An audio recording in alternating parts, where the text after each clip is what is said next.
Hey everyone! Before we get to today's episode, I want to take just a quick second to say thank you all so much for being here with us for the first season of A Braver Way. That's right, I'm a little sad to let you know that this is the last episode of the season. And when we started working on this months ago, we had no idea if what we were trying here was really gonna fly. And the cool thing is, you've been making it clear that it's making a difference for you in big ways and sometimes really small ways.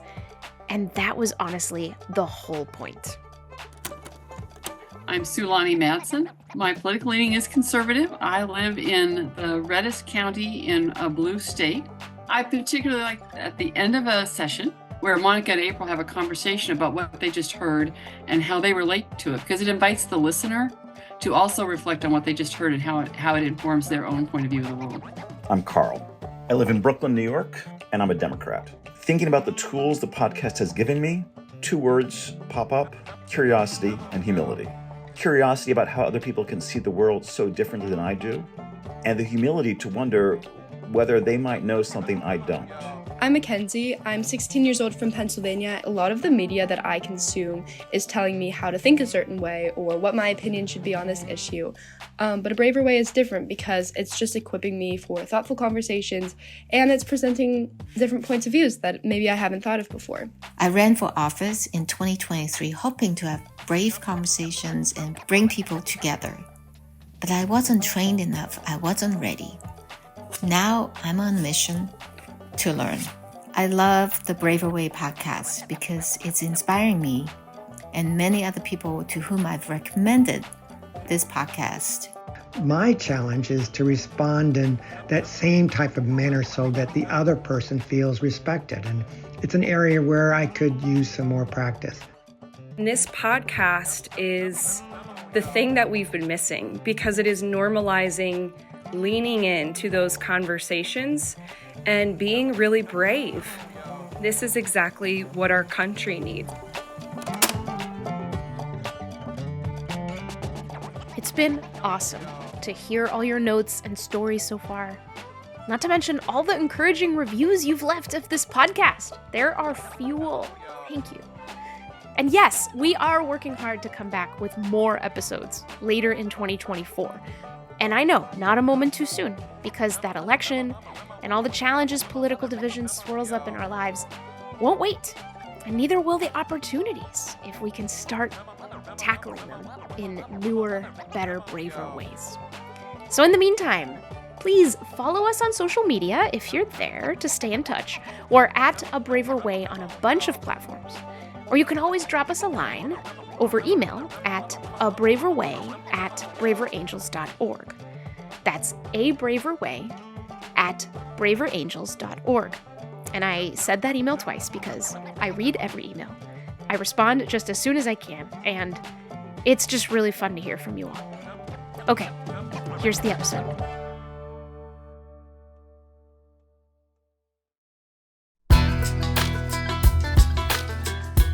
Welcome to A Braver Way, a show about how you, yes, you, can disagree about politics without losing heart. I'm Mónica Guzmán, your guide across the divide, to help you hear and be heard by people who confound you. We don't want to be at war in our country. We want to be at home. So strap in, because it's time we learn how to turn up the heat, turn down the fear, and get real about things that matter with more of our fellow Americans than we thought possible.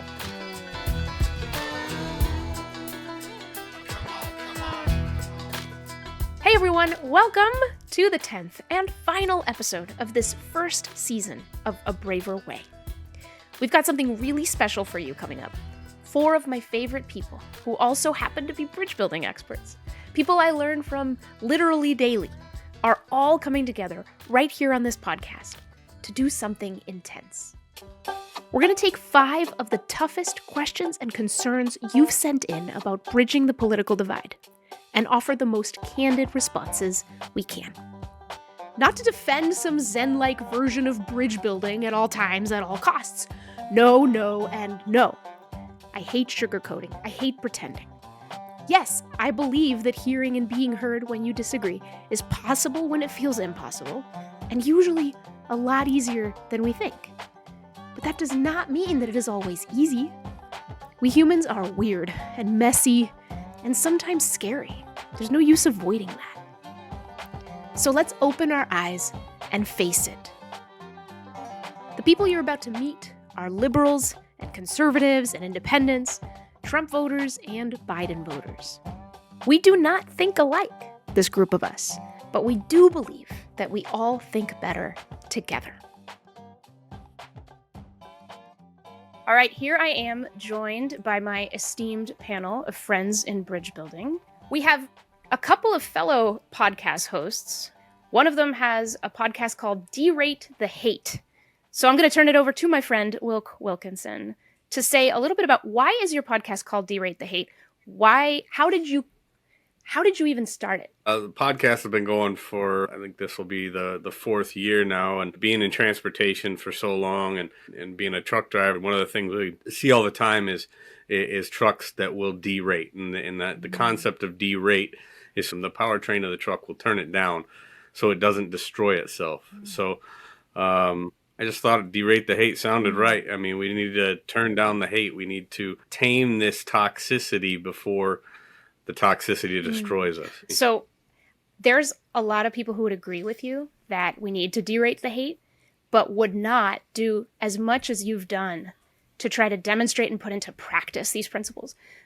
What compelled you to actually do so much about it? So really, it's my own personal story. I mean, I used to be pretty toxic in a lot of ways, and I was my biggest victim. Hate is our own poison pill. It brings us down as individuals, and I got sick and tired of being my own worst enemy. So I started on a personal journey to fix myself, and in fixing myself, I started to see the world around me, my world changing. And I thought, why not try to bring those same things that I use for myself to the rest of the world? So we try to better the world one attitude at a time, and it all starts with each of us as individuals. Our other podcaster, who has a podcast called The Hopeful Majority, started coming to this work after witnessing some turmoil at college. Manu, Meel, tell us about that. Hey, Mani. So the hopeful majority. Essentially, I was a pre-med student, so I had like very little interest in politics or democracy or anything like that. Really, I was following my mom's path, which was one of, go be a doctor. And I essentially showed up to UC Berkeley 2016. That was the first semester, and that was just when President Trump had been elected. And then second semester of 2017, we had this speaker by the name of Milo Yiannopoulos come to campus, and he was this like right-wing provocateur, showed up to campus, and his shtick was like, I'm going to rile up people, right? And that day he showed up, and essentially Berkeley had its largest protest since the 60s, since Dr. King came to campus. It led to mass violence. It cost the university millions of dollars in damages, and it was actually a precursor to what we're seeing in colleges today. And that essentially, got me thinking about, well, let's start to create spaces for conversation and dialogue. And what started as just this like tiny little student club turned into really a movement of young people that were focused on uniting around a certain temperament and a mindset to actually listen to each other. And the hopeful majority, I mean, I'm totally averse to cheesy names. And yet what happened was I was like traveling the country, and literally everybody I speak to is saying, man, I'm so sick and tired of how toxic our politics are. Why can't we just get along? Or why can't we just solve our problems? Or why can't we operate in a way in which we can hear each other's differences? And who wants to be a part of the exhausted majority? There's no chance of mobilizing the exhausted majority. And so the thought was, there's a hopeful majority of people out there. And that was the start of the podcast. Woohoo! All right. And of course, you're also CEO of Bridge USA, which is leading that youth movement, campuses all across the country and even high schools. Now, Angel Eduardo has coined something called star manning in and among his various brilliant writings. Angel, tell us what brought you to this. I think part of it's a nature-nurture thing. The nature part is just a temperamental. I get very anxious about people not getting along. I notice, if two of my friends are fighting, that was like an existential crisis for me growing up. Like, it really bugged me. I'm like, I don't understand. Why are you guys doing this? So there's that. there's this desire for peace and just calm and clear communication. That's just part of my temperament. But then there's also just this idea of watching mom and dad fighting and realizing that the house is going to come down if we don't do something. So there's this compulsion within me to try to do whatever I can to help people communicate better with each other. And it's not to say at all that I'm a perfect communicator. My wife will tell you that I'm not. I'm often not, but I try my best, and it's always easier to diagnose than to do it yourself.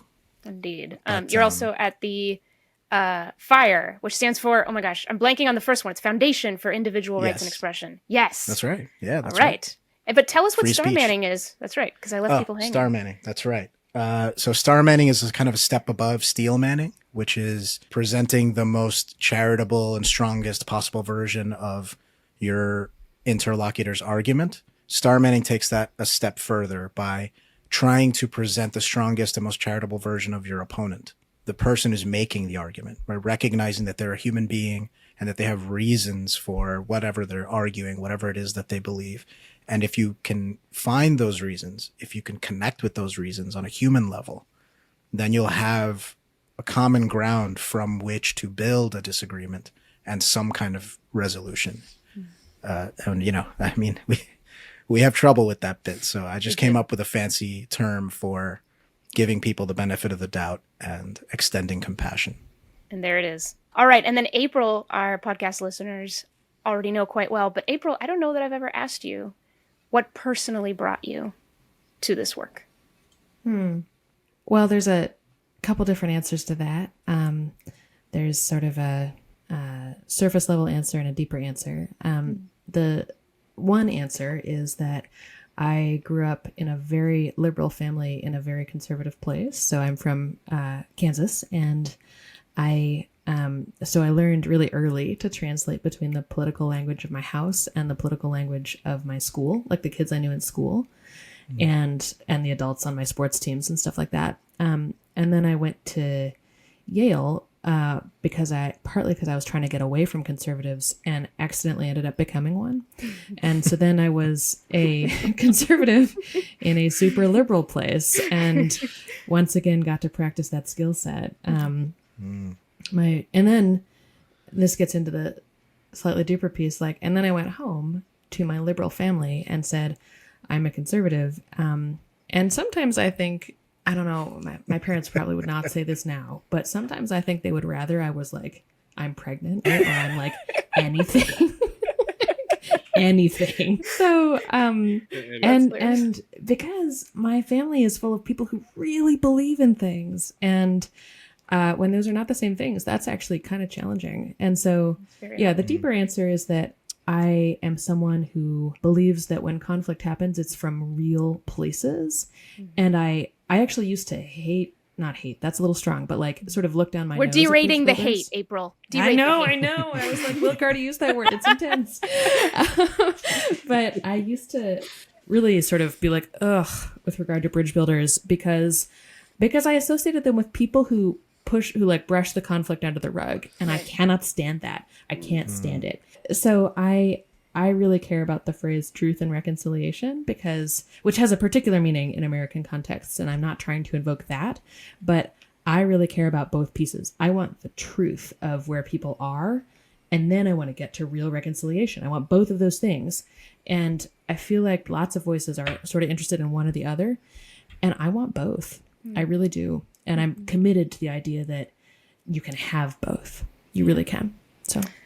All right. Well, to go back to the lovely segue that you teed up, man, those bridge builders, they shove all the concerns and barriers to this work right under the rug. Not today.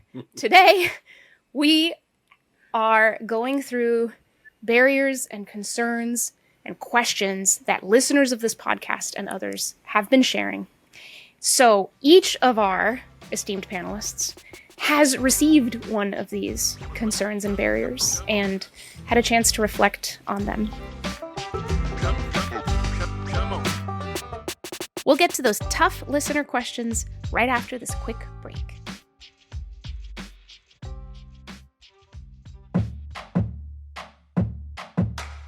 Before Before we move on, I want to tell you about one of our supporting partners, Let's See Labs.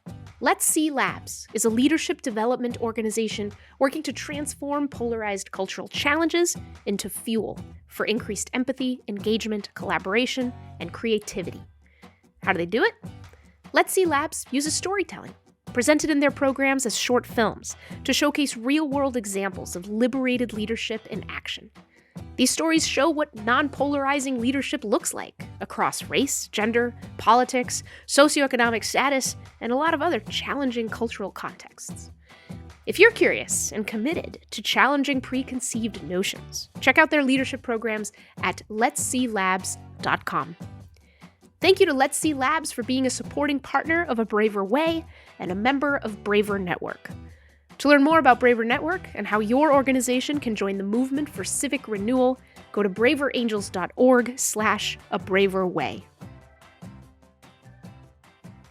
So, I have gone ahead and done the extremely strategic ordering of who's going to go first by cutting up pieces of paper.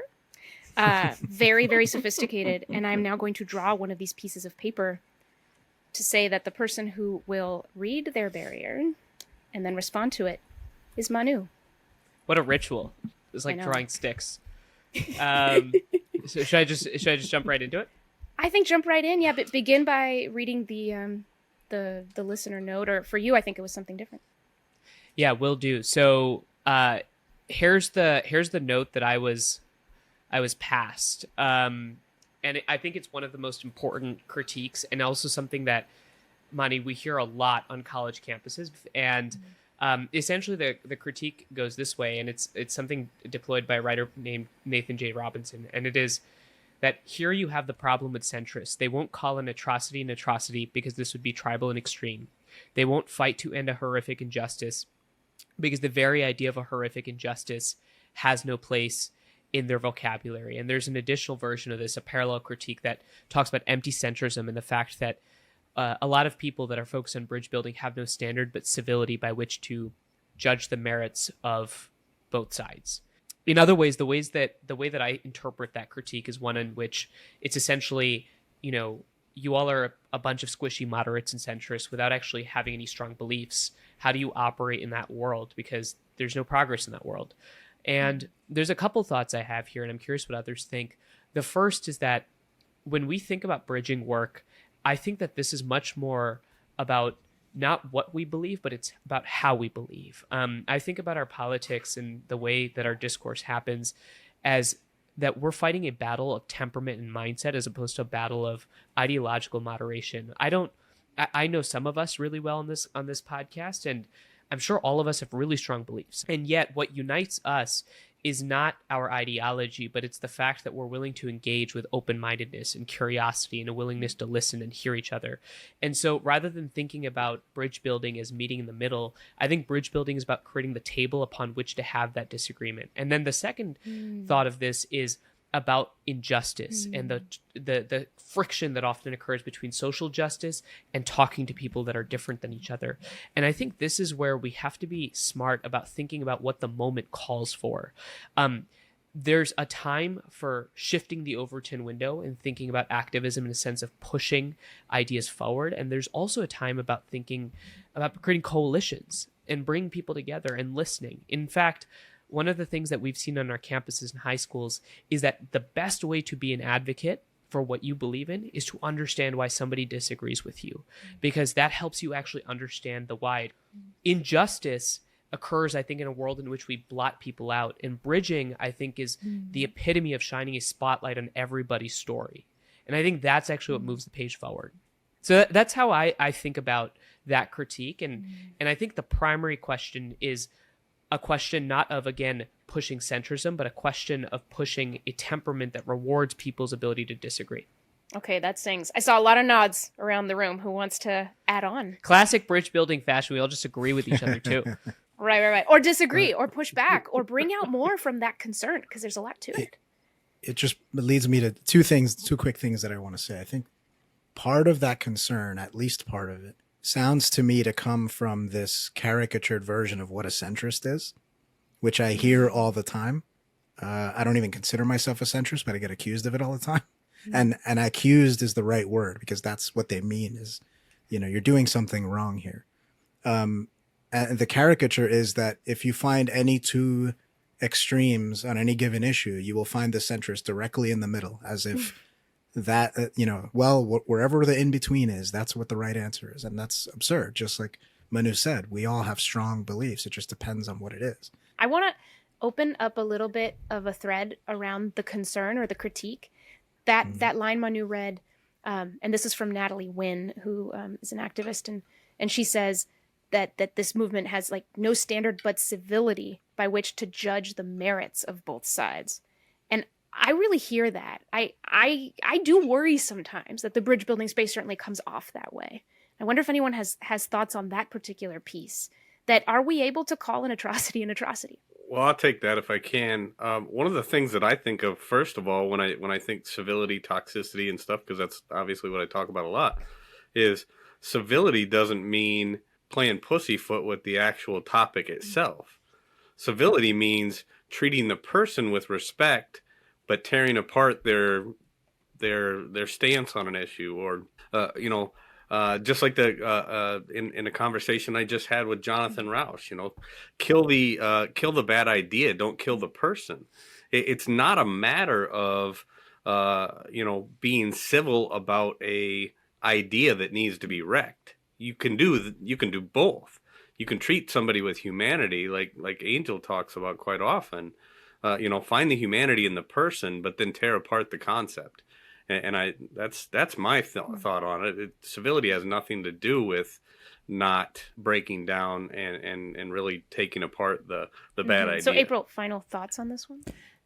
I want to challenge this a little, and I know that we're opening up something we maybe won't have time to fully flesh out, but I cannot stand some of the aspects of the way that our field communicates, because civility becomes tone policing, and that drives me nuts.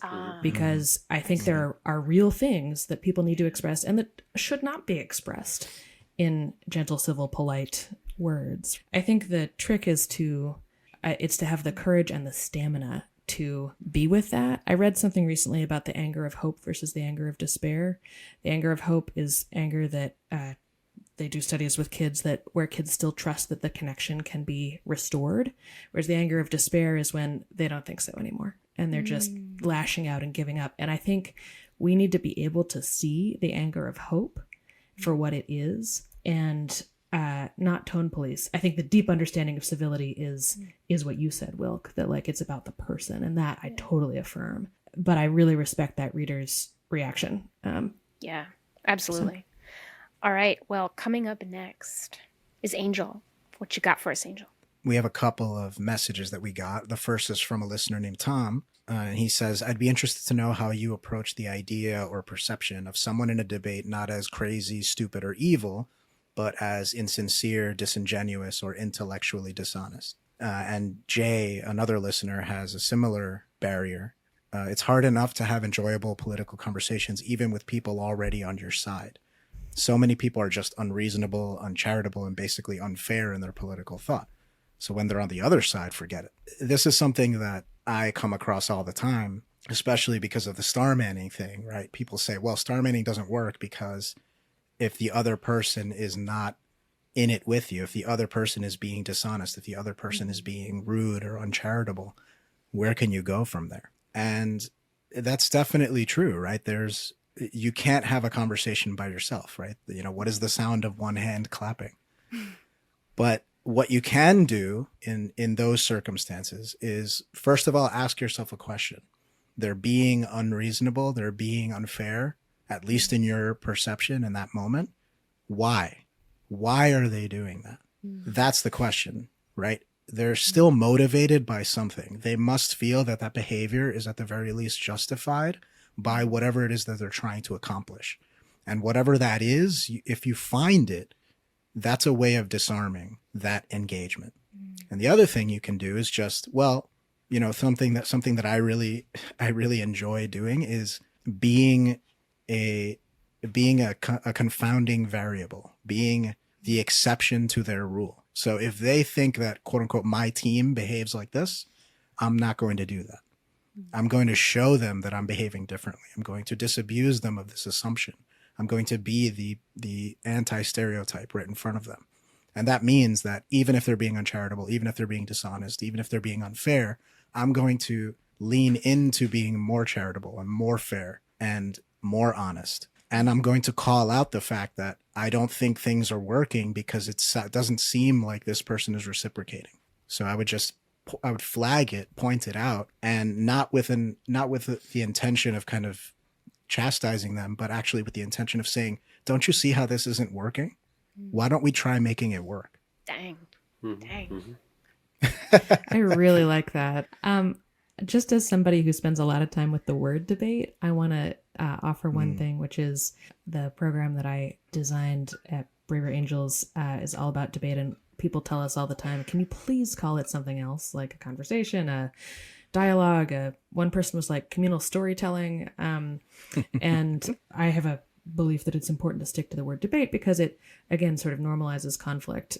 But there is also this thing that like has emerged on social media over the last few years, which is like, debate me, bro, right? It's this like, it's a term that people use of saying, as baiting people, as like a way of undercutting them before they even enter the conversation. And I also like will say I run into people where like I think they are engaging in an insincere and like not good faith at all way. And you are totally right, Angel, that like behaving in a way that begs the question, but what if we didn't do that? Like, what if we did this right is beautiful.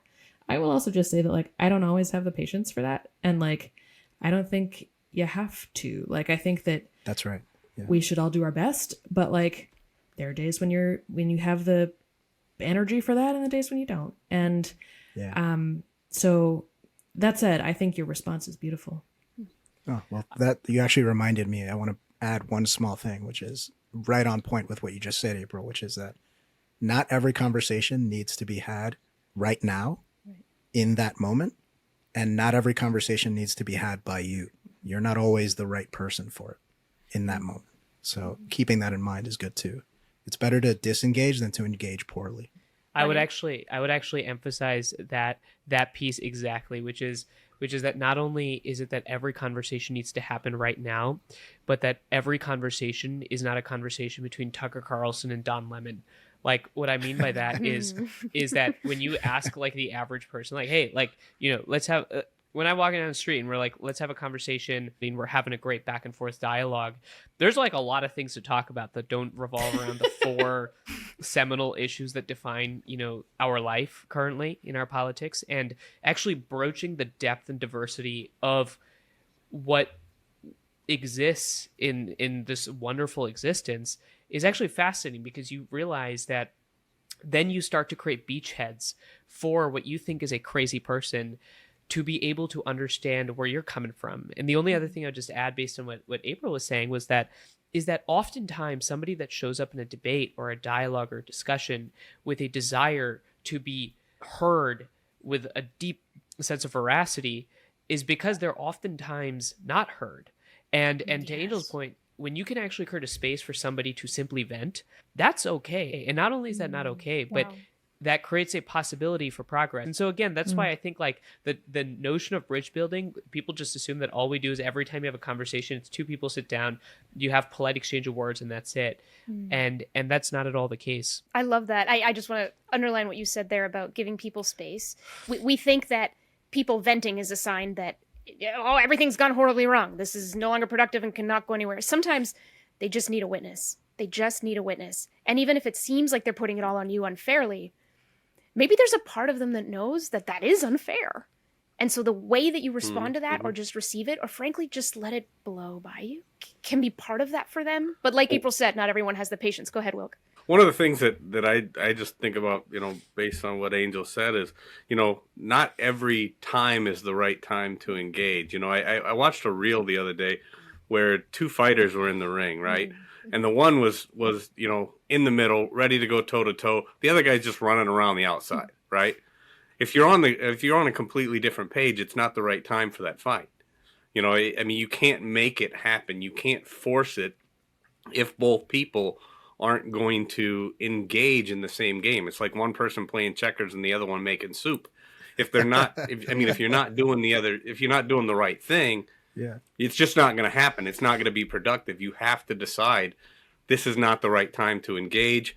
And like you said, Moni, maybe that person just needs to vent, and maybe you are in that position because you today are going to be the person that's going to live. It's just sometimes the way it is.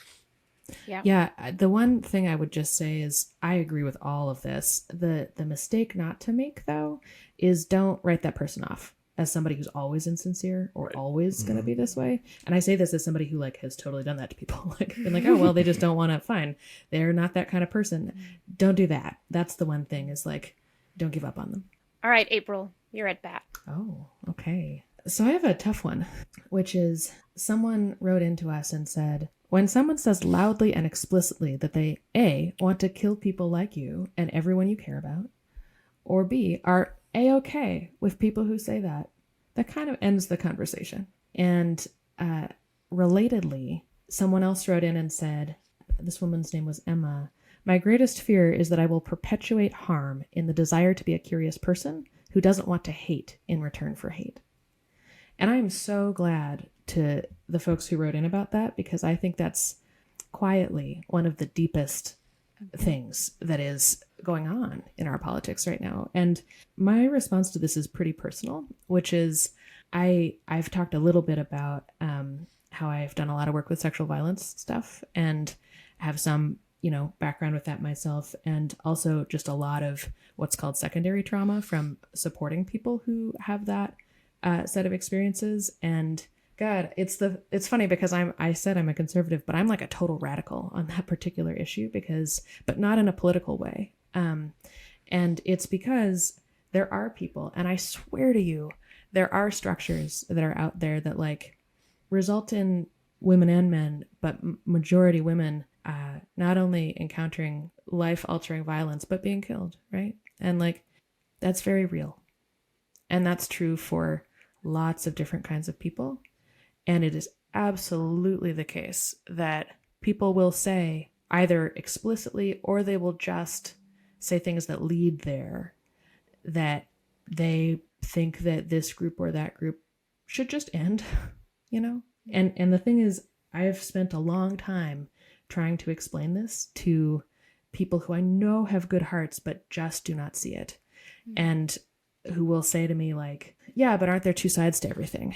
And that kind of thing. And the answer is yes, of course there are two sides. There are lots of sides. Okay. But I just cannot, I can't somehow, I feel like a failure sometimes because I can't make them see. And what I would say is that I really hear you on that, the conversation. It feels like there's just nowhere to go. And so I guess the frame that I have found helpful in my own life around this, there are two things. The first is what we were just talking about, that it's not always you who need to have that conversation right now. But I got to tell you, I have sometimes thought that if I can do one thing before I die, it's that I want to somehow show people who don't understand what sexual violence is, what it is, because I know that if they could see it, they would love the things I love. They would defend the things that I defend. They would fight for the right things and fight against the right things. And so the thing that has helped me with that is believing that it's a failure of comprehension, not a failure of love or loyalty. And I really I cannot tell you how many conversations I've had where it just feels like we go over the same ground over and over. But I really believe that it's a failure of comprehension, not a failure of love. One more thing I'll offer as that is sometimes useful to me is that it's valid to be angry when there's a failure of comprehension. Totally valid, especially when the person in question has power. I am a lot harsher on people who have power than people who don't. Because the responsibility is there, whether or not they have the character and information to meet it. That said, I also know that people can't know what they don't know.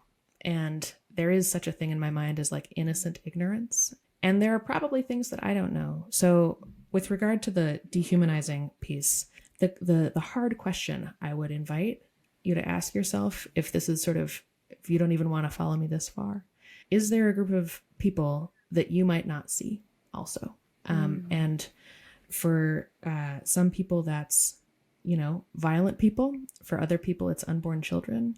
For some people, it's people of color, people who have behaved in certain ways. And so I just think that there's almost no one I can think of where there's not a question to be asked there. And so I used to be pro-choice. I used to not see unborn children as people. And I think probably a lot of people, I know there are people on this call who don't view it that way. And I'm not trying to make an argument, but there is usually, you have sometimes been the person who didn't comprehend.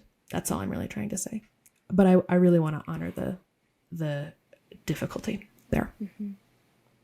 I really appreciated your thought there, April. And I think, when you think about it as being a failure of comprehension instead of a failure of love, there's a certain sense of grace that you give to people. You almost give people the chance to be better.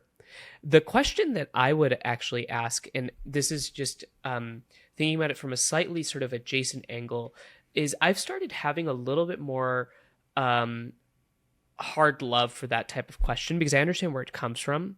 But here's the question I would ask people in return is not whether or not you should have a conversation with somebody that believes that a certain group should not exist. But the question I would ask them is, what happens if you don't?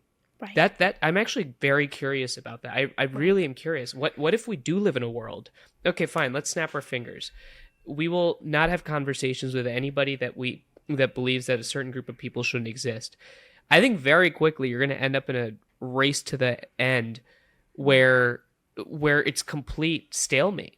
And so that's actually what it's not a fully formed thought, but it's something I've been thinking more recently about is what happens if you don't have that conversation. That's what I think about. Manu makes such a phenomenal point. It reminds me of a couple of different conversations that I've had on the podcast with Angel and I's common friend, Daryl Davis, and then his friend, Jeff Scoop, the former head of the National Socialist Movement, right? Jeff Scoop led the National Socialist Movement, the American Nazis, for 2 decades. And in the many conversations that I've had with him, one of the biggest things is the biggest barrier that continues to keep us apart is people's unwillingness to even have that conversation. Daryl Davis talks about that too. These people, that are filled with hate and they do ascribe to a evil ideology, but by just keeping them in your mind as a monster and not realizing that's a human being, and that in order to even hope that they will see the light at some point in time, you have to have that conversation.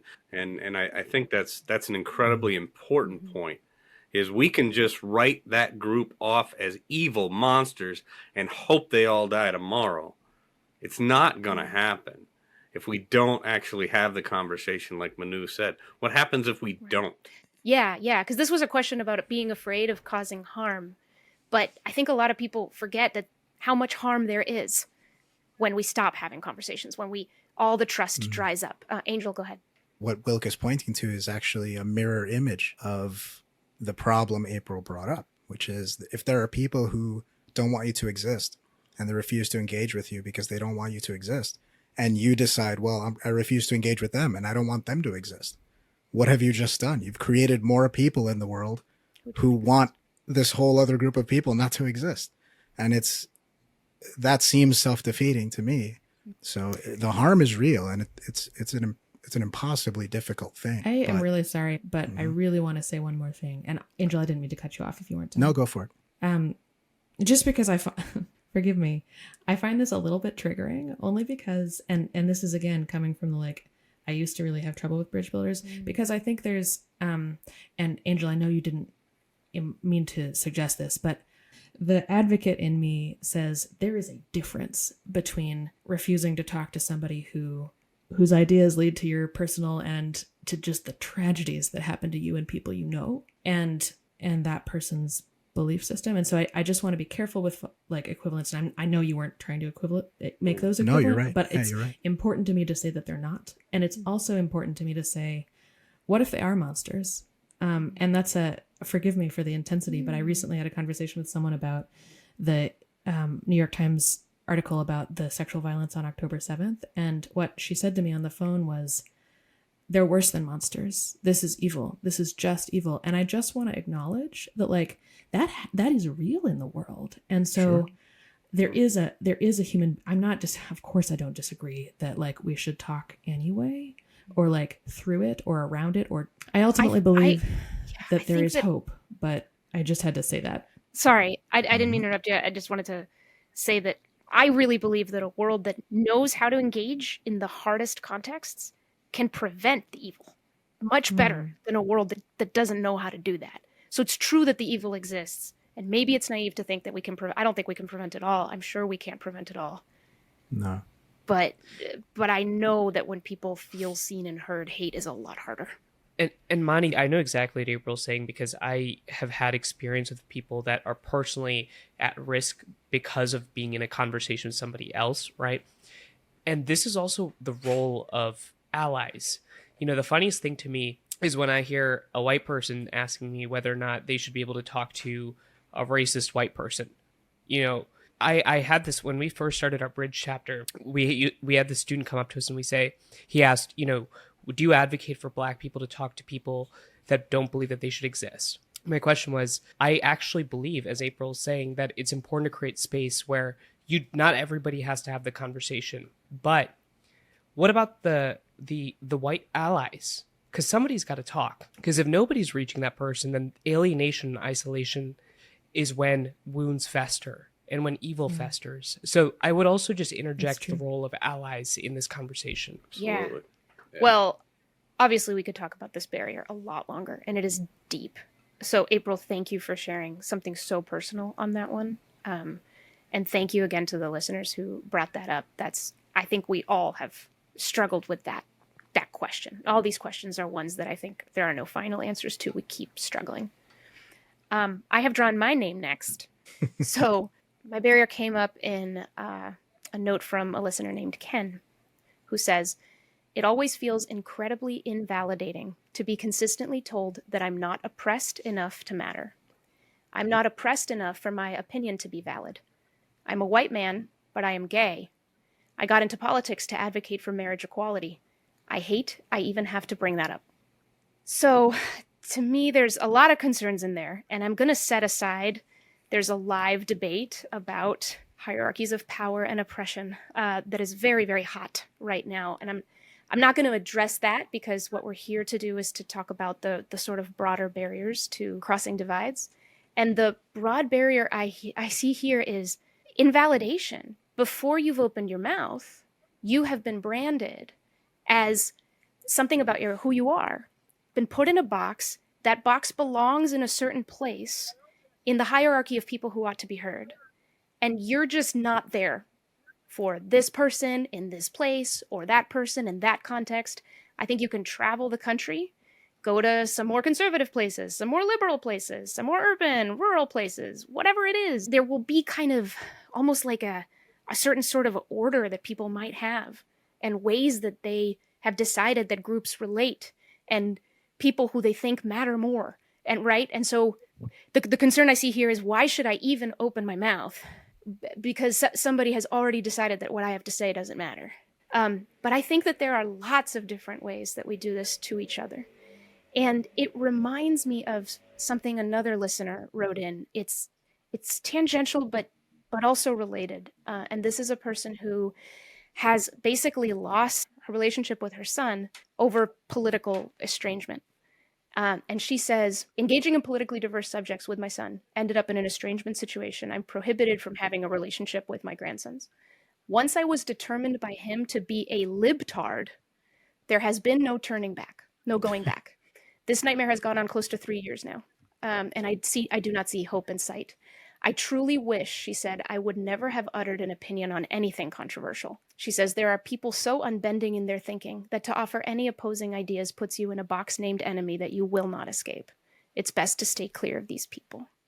So, yeah, it's a big one. And I so relate. I think that there are folks who, you know, whether it's out of fear, a sense of protection, a sense of threat, do have judgments quite ready and quite ready to pounce. And it is extremely difficult sometimes for people to want to hear or even get to know an individual underneath some kind of label, underneath some kind of group. So if you open your mouth, if you get honest, the other person may not really hear you or accept you. So the things that I think of have already come up in this conversation. One is the power of presence. I've been saying a little bit lately that sometimes the best way to argue against someone who believes you shouldn't exist is to continue to exist in their presence. And there's a tension that I think we all can see in the world between being safe and being seen. But if no one like you is ever seen, then the stereotypes will only continue and it will only get worse and the box will be worse. And who is going to be able to do that? And I go back to what Angel was saying, which was really beautiful about being the confounding variable. But again, as has been said, it's difficult. Not everyone has the patience. If you don't put yourself in view, the world can't reflect your view. That's pretty tough. That's a much better way of articulating what I was trying to say earlier. I thought what you were trying to say was great. You said it beautifully. Yes, you did. Well, no, because I think not to bring it back to the other topic, but I think that the objection that April had is fair and it's a good one and it's difficult. And it speaks to this because I think it's part of the problem here is how much of our relationships have become purely about agreeing on things rather than a more fundamental and deeper relationship, right? Like I'm thinking about, and this speaks also to, the civility thing and the difference between how it's perceived and what it actually is. I argue with my siblings all the time. We get really into, debating about a movie or something stupid or something really, really important political stuff. Like we'll really get into it. We're raising our voices. We're super intense. We're leaning over the table, but there's not a moment in any of those exchanges where I don't think and don't feel and can't say, I love you. Even though I'm super heated and even though I'm super frustrated, and I'm trying to get through and I'm trying to argue this point, I still love them. And I think that that's missing for a lot of people. And when it comes to strangers, it's about establishing that and building that and saying, I see you as a human being and I respect you fundamentally on that basis. And when it's like family, it's about recognizing, you're my mother, you're my son, and I love you. And we have something beyond this and besides this that we can ground ourselves in. So then this thing doesn't become so huge.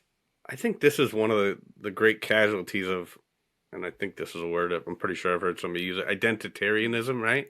It is, the whole idea of being put in a box. And I've talked about that too, but this is kind of a different context is when people start to see each of us not as individuals, the humanity in each of us, but start to place us in a group, and that group identity becomes everything they know about us.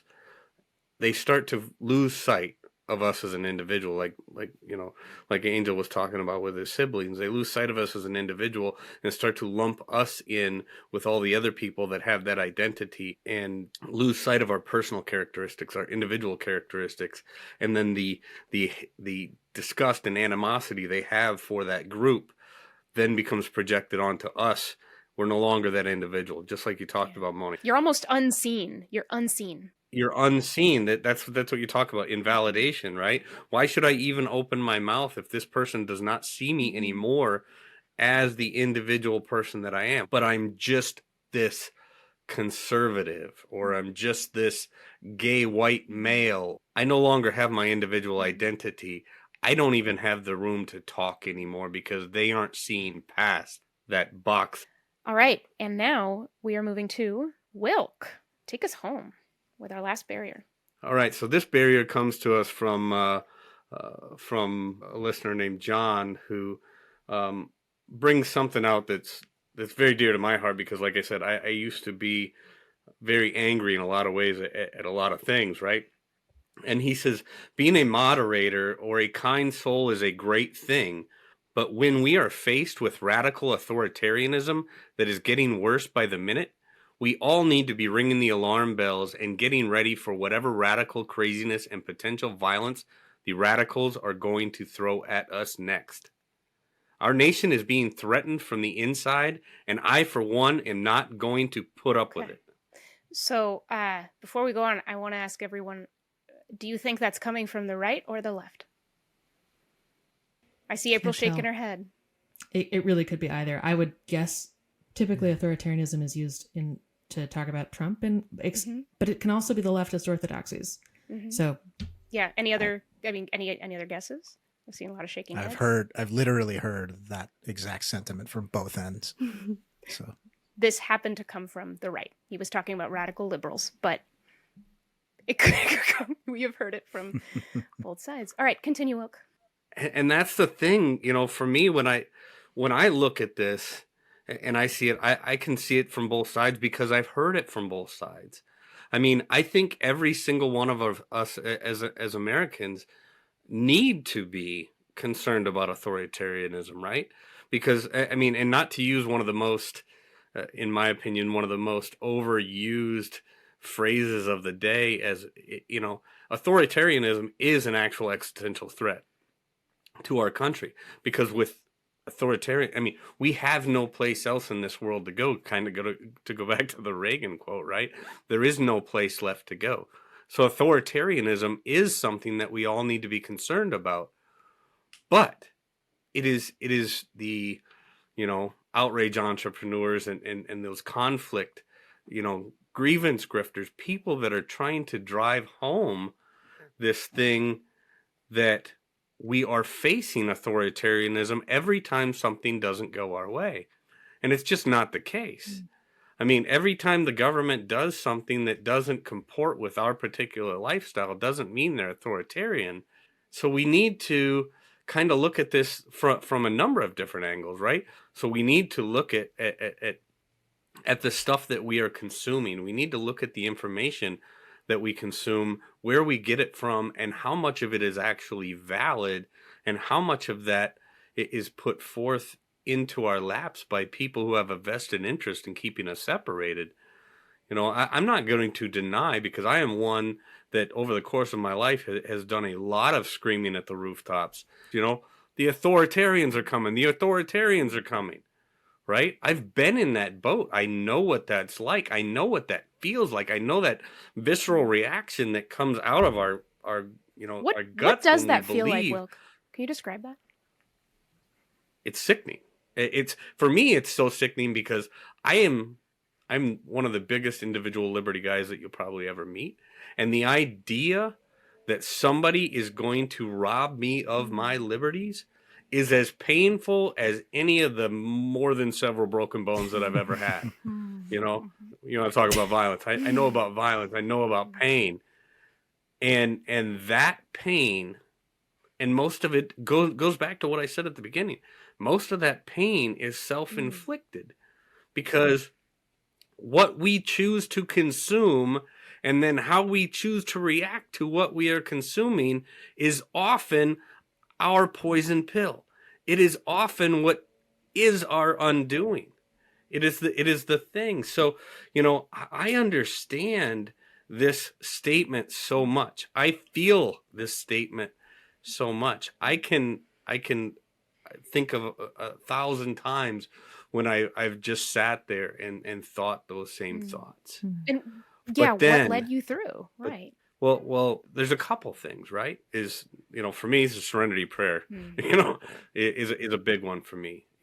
How do I make it through this using logic and common sense versus my emotions, right? When I'm currently going through the book The Coddling of the American Mind by Jonathan Haidt and Greg Lukianoff, right? And choosing to have a logical response over an emotional response is always a good start. And so it's really one of these things is shut off the news, get off social media, talk to your neighbor. We are not nearly as divided as some would have you believe. And most of the time, these emotional triggers that are getting people worked up about authoritarianism probably aren't nearly as valid as people would have you believe. It's that troll epistemology that Jonathan Rauch talks about, right? These people are using this emotional trigger to send us off in a horrible direction. Thank you, Wilk, for sharing that. You've walked that walk. I can tell. I'm a really different, I think, kind of person in some ways, perhaps, in that when you said choosing logic over emotion, like in my world, people are too logical often and they don't get the heart part. And so I'm going to give a very different kind of like perspective on that. I think what you said is beautiful and really right. I would also just say though that like my response to, as somebody who thinks that like authoritarianism is a very real threat, what that says to me is we need to get serious about addressing it. And I would make a strongly felt case that the best way to address it is alarm bells are easy, right? Social media is like practically only alarm bells. And like the thing that's hard is living in a society and moving people, like masses of people, to be different, believe different, act different, be open. And so I would just argue that for somebody who thinks that like the country is in some real danger, which like I said, I do, to me, what that says is let's get serious about it. But I think my personal belief is that getting serious about it means doing something other than ringing alarm bells, actually. It means, frankly, something harder, which is trying to get in the trenches and have the conversations that are all of our day jobs. And, you know, that's maybe a self-serving answer, but it's also why I'm in this field. And so I mean it.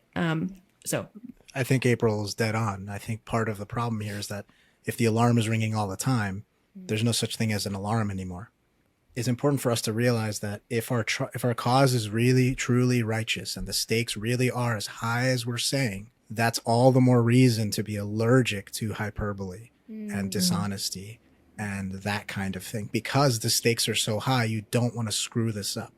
You want to be as calm and reasoned as you can and approach it as dispassionately as you can so that you don't make these terrible mistakes. You know, it's so interesting. The strongest predictor of authoritarianism is not party ideology. It's temperament and behavior and mindset.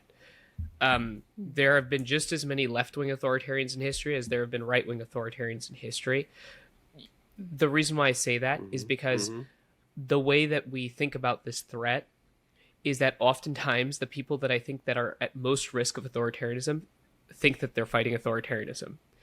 Right. I don't see authoritarians run around the streets when I'm on an airplane or having a conversation. If you were to just ask me how at risk is the United States of authoritarianism, and my only variable to base that off of was my everyday conversations, I would say 0. If you asked me how at risk of authoritarianism are we by just studying Twitter, I would say like we're at 9 out of 10.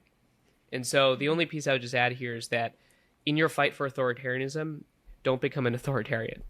Animal Farm. That's right. Read Animal Farm. There you go. Read all the speculative case studies that we've tried to warn us ourselves about. It reminds me of what April said earlier in another topic about, you know, when there's very few of us who are not seeing someone or some group of people.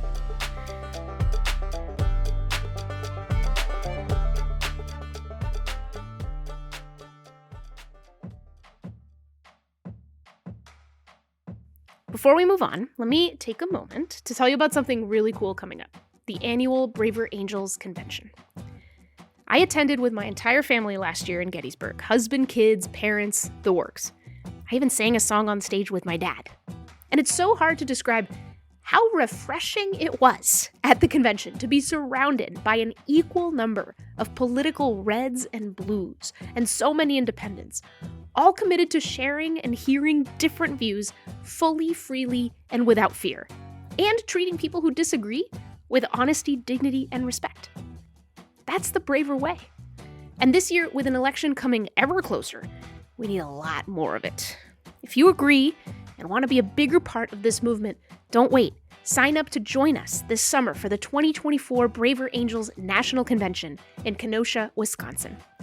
From June 27th through 29th, in the midst of this election year, hundreds of reds and blues and independents will come together on equal terms to debate, find common ground where it exists, and forge a better path forward for a braver America. Don't miss out. Head to braverangels.org/abraverway and check out our show notes for a link to apply to attend. I'll see you there. All right, I'll just be super frank on this. All of us here have done a lot of these kinds of conversations, and often a question that we get at the end is, where do you see hope? So instead of just asking that question, I have asked each of you to bring something from the wider world, way beyond our bridge building world, that has left you with a feeling that you've connected somehow to the work and has left you with a feeling like, we might be all right. Every time I watch movies or hear music or, whatever it is, I feel like I see bridge building everywhere because it is so in me. So I'm going to once again draw a paper and see who gets to share theirs first. So, Wilk. Nice. So, anybody who knows me knows that I'm not really your typical pop culture kind of person. But the first thing that came to my mind was Kirk Cousins. So the Minnesota Vikings, their season's over, and their season was really over very early in the season because Kirk Cousins blew out his Achilles tendon. And I've been a Vikings fan since I was a little kid. I mean, and which has been very, very hard over the course of 40 some years of disappointment. Yeah, pain. You said pain. There you go. right. So, but I've seen so many of my quote unquote heroes, just this main figurehead in a team. They'll get hurt and then they disappear. Right? They're just not. They're not on the sidelines. But one of the things that truly impressed me about Kirk Cousins is he blew out his Achilles tendon. He knew his season was over. He knew that he may never play another down with the Minnesota Vikings again. But it wasn't even a couple days after the thing happened. He's down there at the practice facility. He's still going and doing what the captain of this team would do. He's inspiring his teammates. So I truly believe that we need to be the change we want to see in the world, right? And Kirk Cousins showed me that this year. I mean, that's one of the things that I think more people, especially people that have a following, people that others look up to, be that change. Go Kirk Cousins. When you said the name, I was like, who's that? I have no idea. It's all sports ball to me, Wilk, so I appreciate the education. Yeah. That is awesome. The quarterback for the Minnesota Vikings That's great. Hopefully he's back. Very cool. Go Kirk Cousins. All right. I am up next. And the song that so many people have not been able to get out of their head for, 2 years? Taylor Swift, Thanks to My Children. I am now a Swiftie. Ugh. I went and saw the concert film, and I went in so reluctantly. I was like, I gotta be here because my kids wanted to come. And by the end of those 3 hours, I had cried, I had laughed. The song off her, the song off her Midnight's album, that's called Anti-Hero, which anyone on social media has certainly seen the memes. It's me. Hi. I'm the problem. It's me. This is a song that is all somebody looking within themselves and trying to understand some of the things that have been hard in their lives as like maybe something they've been implicated in.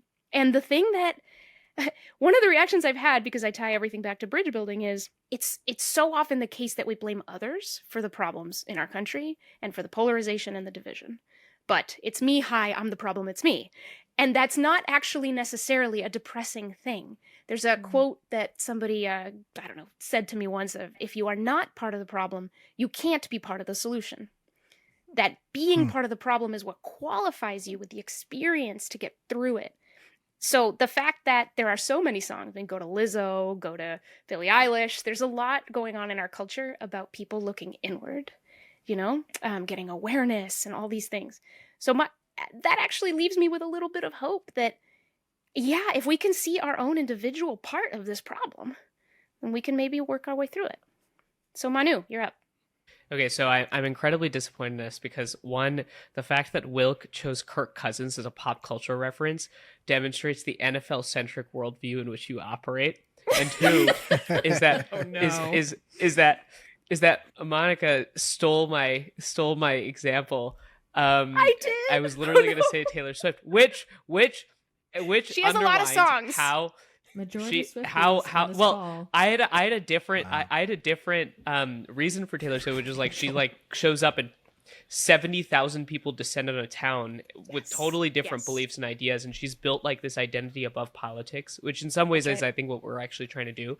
But I came up with another example while I was steaming about the Taylor Swift steal, which is I don't know if anybody has heard of the movie Napoleon, but the universal hatred and critique that movie received gives me hope in humanity, because it's an example of the fact that we have the capacity to be cultural critics and operate with a sense of objectivity about the world, and sometimes we're not wearing red and blue glasses because that film was atrocious, and Gotta see it. that is my answer. Angel. Well, nobody stole my idea. I was wondering what to share, and there's so much that I can share, because I think, I'll shout out to Chloe Valdery. Her whole project with her business called Theory of Enchantment is that popular culture shows us that we're not as divided as we think we are, because our love of and resonance with all this different popular culture, it speaks to something deeper than our political identities or our identities. But anyway, I'm a huge Superman fan, and people think that he's corny because he's so good. And they think that he's boring. The stories are boring because he has all these powers. But they don't get what makes him great. To me, Superman he has this unfathomable power, right? If he really wanted to, he could conquer the world in a day, and he could rule it forever, and there's nothing anybody could do about it. But all he wants to do is help people. Why? There's in the original 1978 movie, there's the first time he encounters Lois Lane, he saves her from falling, and she asks, "Who are you?" And his reply is really simple. He doesn't say, I'm the hero, I'm your greatest protector, I'm Superman. He says, "A friend." And it clicked in my head many, many years ago that we have the same mission. We want to use our powers for good. We want to be a friend to humanity. And Superman's true power is not strength or lasers from his eyeballs or flying. It's his humanity, his capacity to inspire, and his desire and his decision to model and to embody the best of what we can be.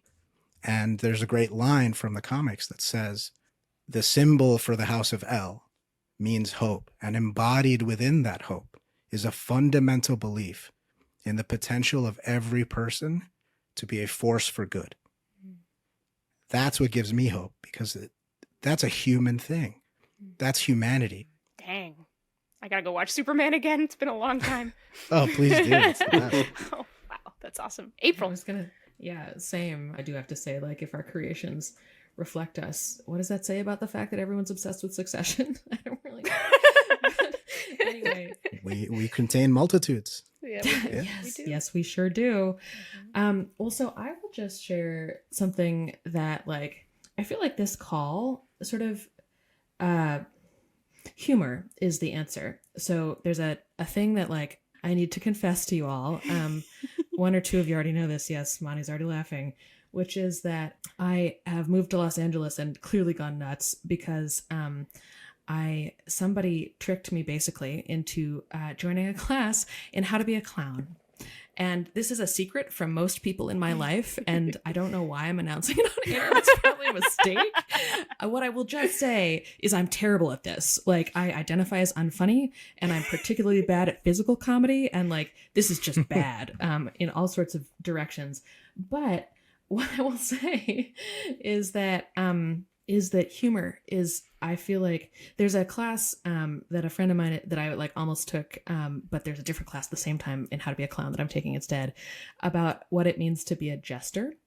The definition that I heard of a jester is somebody who, so you have a king, right, who's like just furious and is gonna like send an army to like destroy a neighboring country, and you know the counselors have tried to talk to him, the diplomats have tried to talk to him, his wife has tried to talk to him, nobody has gotten through, and so they send in the jester, right?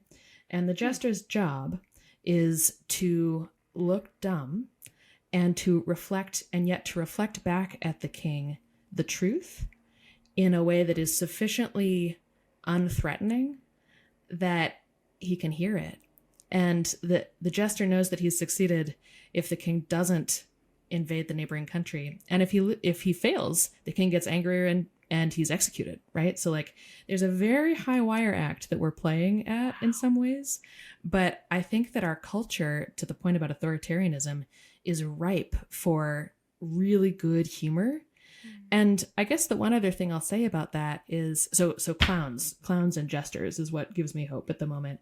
The thing I'll say about that is that I like used the word triggered earlier, and like I kind of meant it. Like my heart rate has like spiked, and I've been sort of coming down since this. But it wasn't until Manu said all that ridiculous stuff then I just got to laugh with you. Yeah. And that's our like real life interaction too. That's how, I know. That's how we It is really Manu. interact. That's as well. it. Humor heals. So humor, that's I think part of why we end on hope. And Moni, thank you for giving Manu a platform to make us all laugh. Absolutely. On the humor thing, also the other thing about humor is everybody takes themselves too damn seriously. And like, part of humor is like when you can just like make fun of yourself and make fun of everybody else, and you collectively just it's just a fun fest. It's like it's the only way to get through. So thank you, April, for justifying why I came onto this podcast. There you go.